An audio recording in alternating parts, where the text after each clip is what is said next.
hakuna mtu atagawa nyinyi tena. Hakuna mtu atagawa taifa letu la Kenya tena.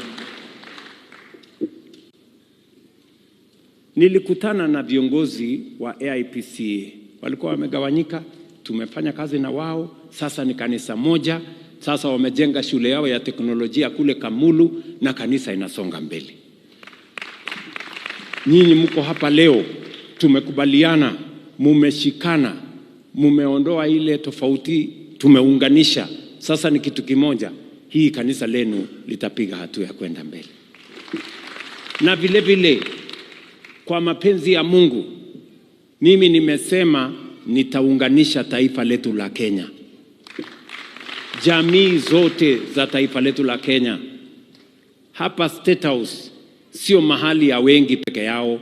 Hapa State House ni mahali ya wengi na mahali ya wachache. Na hii Kenya itapatikana nafasi ya kila mtu.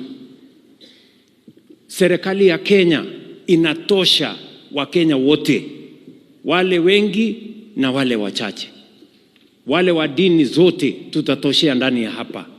Watu wa jamii zote tutatoshea ndani ya serikali ya Kenya, kwa sababu tunatoshea katika nchi ya Kenya.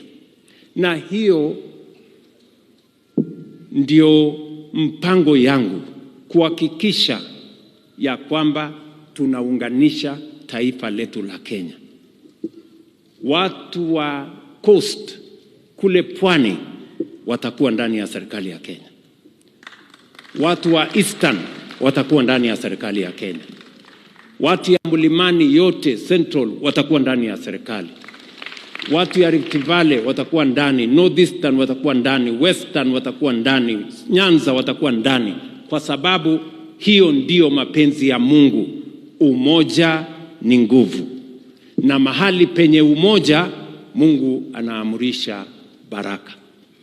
If we truly want to be a blessed nation, we must build for unity. Tushirikiane, tufanye kazi pamoja, tuweze kupeleka taifa letu la Kenya mbele. Na hiyo ndio kazi mimi nitafanya. Kupanga mambo yenu ya maendeleo na kuleta Wakenya wote pamoja.